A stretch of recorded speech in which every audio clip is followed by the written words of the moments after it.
ibnu umar radiallahu taala anhu nee na yonent bi sallallahu alayhi wa sallam dafa dajale saxaaba yëpp ñu wuy si ko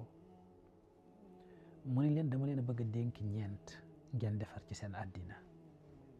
te baaxal ci seen àllaxira ñeent mun leen tey dinaa leen limal ñeent yi borom bi subhaanahu wa taala gën a bëgg ci xeeti jëf yi yonent bi ne leen inna ahabu al amali ila allah sururun tadxaluhu ala mumin tukshif anhu karban aw taqdi anhu daynan aw tatradu anhu juuan yonent bi alayhi salaatu wasalaam keroog wax na saxaaba yi ne leen ñeent yi dàqal yàlla ci xeeti jëf yi mooy nga fekk jullit nga fexe ba dugal mbégte ci biir xolam saa boo bégalee jullit wala nga kontaan loo ko borom bi subhanahu wa taala dafay bég ci yow nee na ñaareel bi mooy ki nga xam ni dafa fekk jullit mu nekk ci njàqare nekk ci jaaxle ak i jafe-jafe nga fexe ba teggil ko jafe-jafe yooyu ñetteel bi mooy ki nga xam ni dafa fekk jullit boo xam ne ay borom dañ ko njat bor yoo xam ni dem na ba mënatu ko fay nga dimbali ko wërsëgal ko lu mu fayee ay borom ngir mu jot liberté ñeenteelu jëf bi nga xam ni moo gën a neex yàlla mooy ki nga xam ni dafa fekk jullit mu xiif nga jox ko lu mu lekk saa boo fegalee jullit xiif borom bi subhaanahu wa taala dina la nàndal ci boisson aljana ya dina la leeyal ci ñami aljana ya dana la sàng mbaraanu sutura te dana la ormal ci àddina dana la suturaal dafa am ku ñëw ci alayhi salaatu wassalaam mu ni ko yaa rasulallah bu nit ki nekkee ci ay ñaawteef ba mu dem ba yaakaar ne yàlla daf koo mere lan moo ko mën a musal ci meru yàlla yonent bi ne ko sarax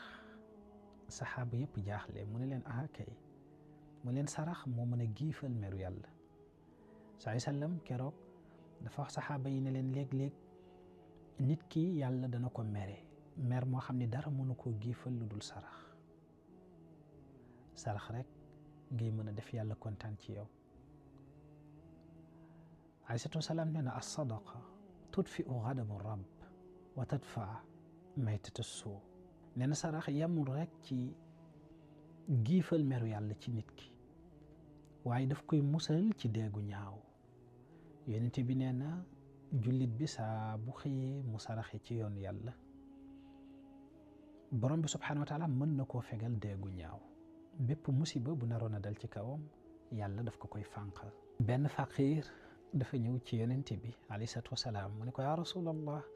man dama ñàkk ba tiit ci sama bopp dama ñàkk mënuma am dara damay liggéey damay def lu nekk mais mënuma am wërsëg ci sama loxo yonent bi ne ko hal indaka shay ndax am na lenn loo yor ci loo moom mu ne ko lu dul benn giléem saa sallam ne ko jaay ko nga saraxe alal gi ci yoonu yàlla waa ji dem jaay giléem gi saraxe alalam ci yoonu yàlla ñu teg ci diir bu gàtt mu ñëw ci yonent bi sallallahu alayhi wa sallam bi mu ñëwee ne ko yaa rasulallah keroog bi nga ma digalee ma jaay sama giléem gi saraxe ko ci yoonu yàlla ba fii may waxee ak yow li may dikkal ci wërsëg xaw ma fu mu jugee sama alal dafa bari ba jaaxal ma